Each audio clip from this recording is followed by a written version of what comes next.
पौराणिक युग में शांतनु नामक एक सिद्ध साधु थे। इनकी पत्नी भी एक सिद्ध धर्मपरायण नारी थी। कहानी उस समय की है जब शांतनु और उनकी पत्नी बहुत वृद्ध हो चुके थे और उनकी आंखों की रोशनी भी चली गई थी। इन दोनों का एक पुत्र था जिसका नाम था श्रवण कुमार। श्रवण कुमार बहुत ही सरल स्वभाव का व्यक्ति था। माता पिता के लिए उसके मन में बहुत प्रेम एवं श्रद्धा थी। वो दिन रात अपने माता पिता की सेवा करता था। अपने माता पिता का बच्चों की तरह लालन पालन करता था। उसके माता पिता भी स्वयं को गौरवशाली महसूस करते थे और अपने पुत्र को दिन रात हजारों दुआएं देते थे। कई बार दोनों एक दूसरे से कहते थे, हम कितने धन्य हैं कि हमें श्रवण जैसा मातृ भक्त पुत्र मिला, जिसने स्वयं के बारे में न सोचकर अपना पूरा जीवन वृद्ध नेत्रहीन माता पिता की सेवा में लगा दिया। इसकी जगह कोई अन्य होता तो विवाह के बाद केवल स्वयं का हित सोचता और बूढ़े नेत्रहीन माता पिता को कहीं छोड़ आता और खुशी से अपना जीवन व्यापन करता। जब ये बात श्रवण ने सुनी तो उसने माता पिता से कहा कि मैं कुछ भी भिन्न नहीं कर रहा हूँ, ये मेरा कर्तव्य है। जब मैं छोटा था तब आपने मुझे इससे भी ज़्यादा अच्छा जीवन दिया और अब मुझे ये सौभाग्य प्राप्त हुआ है कि मैं आपकी सेवा करूं। आप दोनों जो भी इच्छा रखते हैं मुझसे कहें, मैं उन्हें अवश्य पूरा करूंगा। तब शांतनु और उनकी पत्नी कहते हैं, पुत्र श्रवण, हम दोनों की आयु बहुत हो चुकी है, अब जीवन का कोई भरोसा नहीं है। किसी भी समय हमारी आंखें बंद हो सकती हैं। ऐसे में हमारी एकमात्र इच्छा है, हम तीर्थ यात्रा करना चाहते हैं। क्या तुम हमारी ये इच्छा पूरी कर सकते हो?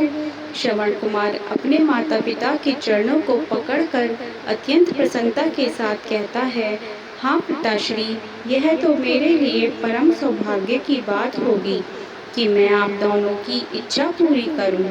श्रवण अपने माता पिता को तीर्थ करवाने हेतु एवं कावड़ तैयार करता है, जिसमें एक तरफ शांतनु एवं दूसरी तरफ उनकी पत्नी बैठती है और कावड़ के डंडे को अपने कंधे पर लादकर यात्रा शुरू करता है।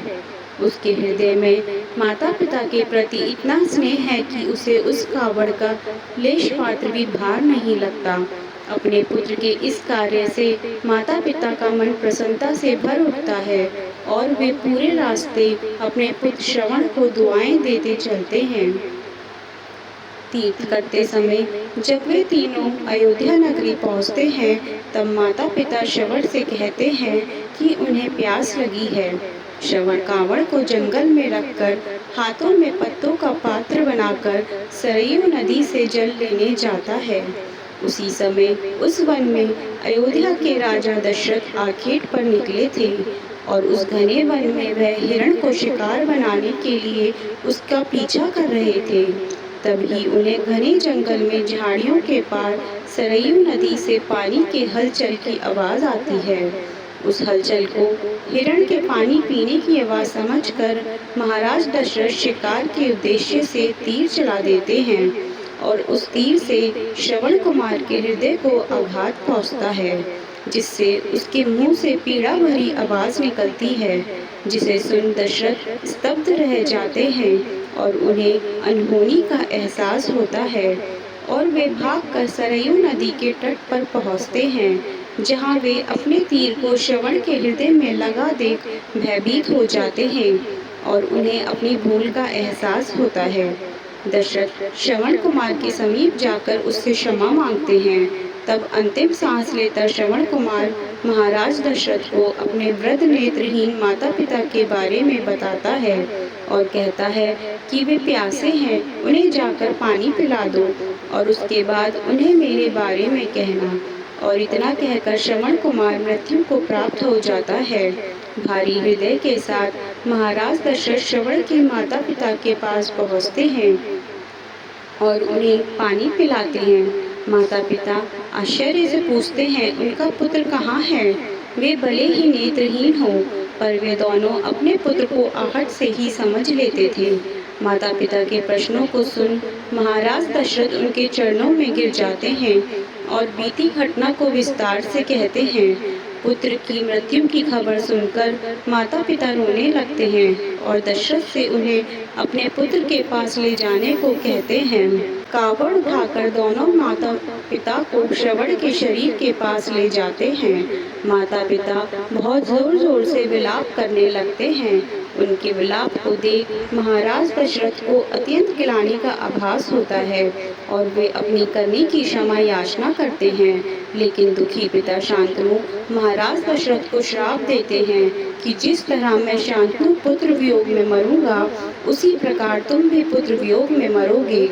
इतना कहकर दोनों माता पिता अपने शरीर को त्याग मृत्यु को प्राप्त हो जाते हैं। महाराज दशरथ श्राप मिलने से अत्यंत व्याकुल हो जाते हैं और कई वर्षों बाद जब उनके पुत्र राम का राज्याभिषेक होता है, तब माता कैकेयी के वचन के कारण राम, सीता और लक्ष्मण को 14 वर्षों का वनवास स्वीकार करना पड़ता है और इस तरह महाराज दशरथ की मृत्यु भी पुत्र वियोग में होती है। अपने अंतिम दिनों में उन्हें शांतनु के कहे शब्द याद आते हैं और वे राम के वियोग में अपना शरीर त्याग देते हैं।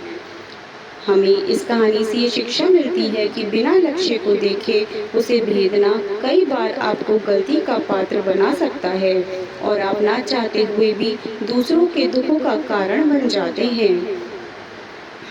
माता पिता भक्ति के कारण ही श्रवण कुमार पुराणों में जीवित है। श्रवण कुमार सदैव अपनी मातृभक्ति के लिए जाने जाते हैं।